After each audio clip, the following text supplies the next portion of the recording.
नमस्कार बच्चों। बेटा ये वीडियो है कक्षा 8 के हिंदी के कार्यपत्रक 10 का, जो कि आपको मिला है 24 अगस्त 2021 के लिए। प्यारे बच्चों, आज हम आपकी पाठ्य पुस्तक वसंत से पाठ लाख की चूड़ियाँ, जिसके लेखक कामता नाथ जी हैं, का 5वां भाग पढ़ेंगे। उम्मीद है आप कहानी को एक बार में अपनी पुस्तक से पूरा भी पढ़ चुके होंगे। तो देखते हैं आज के भाग में क्या दिया हुआ है। हाँ, इधर आना नहीं हो सका काका, मैंने चारपाई पर बैठते हुए उत्तर दिया। कुछ देर फिर शांति रही। मैंने इधर उधर दृष्टि दौड़ाई। न तो मुझे उनकी मचिया ही नजर आई और न ही भट्टी। आजकल काम नहीं करते काका? मैंने पूछा। नहीं लला, काम तो कई साल से बंद है। मेरी बनाई हुई चूड़ियाँ कोई पूछे तब तो। गांव गांव में कांच का प्रचार हो गया है। वह कुछ देर चुप रहा, फिर बोला, मशीन युग है ना यह लला। आजकल सब काम मशीन से होता है। खेत भी मशीन से जोते जाते हैं और फिर तो सुंदरता कांच की चूड़ियों में होती है। लाख में कहाँ संभव है। लेकिन कांच बड़ा खतरनाक होता है, बड़ी जल्दी टूट जाता है। मैंने कहा, नाजुक तो फिर होता ही है लला। कहते कहते उसे खांसी आ गई और वह देर तक खांसता रहा।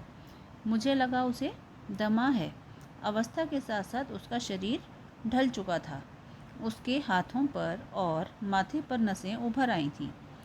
जाने कैसे उसने मेरी शंका भांप ली और बोला, दमा नहीं है मुझे, फसली खांसी है। यही महीने 2 महीने से आ रही है। 10-15 दिन में ठीक हो जाएगी। मैं चुप रहा। मुझे लगा उसके अंदर कोई बहुत बड़ी व्यथा छिपी है।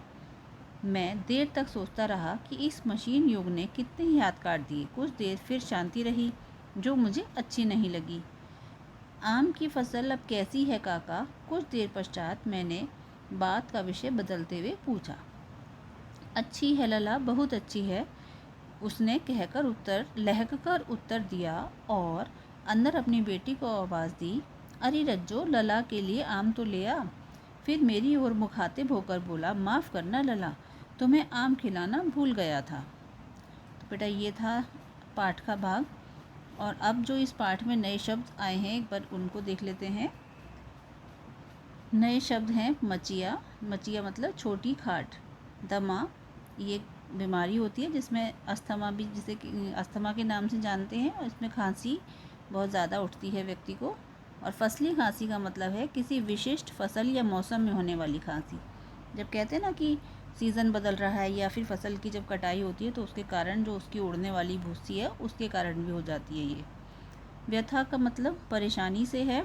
लहक कर यानी खुश होकर। मुखातिब होना, किसी की ओर मुँह करके बात करना। तो ये इसके शब्दार्थ थे। उसके बाद उसने कुछ बातें पाठ में कही हैं कि मशीनी युग के कारण कितने ही हाथ काट दिए।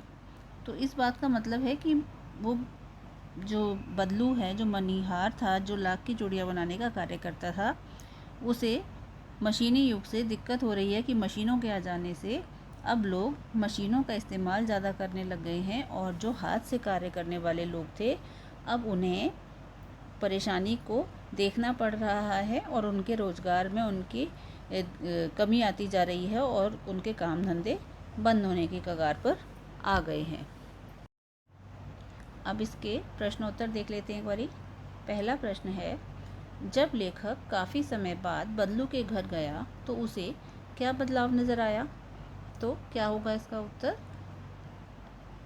जब लेखक काफ़ी समय के बाद बदलू के घर गया तो उसने देखा कि न ही उसकी मचिया है और न ही भट्टी, जो कि वो पहले हमेशा देखा करता था। जब बचपन में आता था कि वो अपनी मचिया पर ही बैठा रहता है और उसके पास में ही एक भट्टी जलती रहती है, जहाँ पर वो चूड़ियाँ बनाने का कार्य करता था। उसके बाद अगला प्रश्न है, गांव में बदलू का लाख की चूड़ियों का काम क्यों बंद हो गया था? अब गद्यांश को पढ़कर आपने अनुमान लगाना है, जो बातें उसने बताई हैं उसके अनुसार लाख की चूड़ियाँ बनाने का कार्य क्यों बंद करना पड़ा होगा।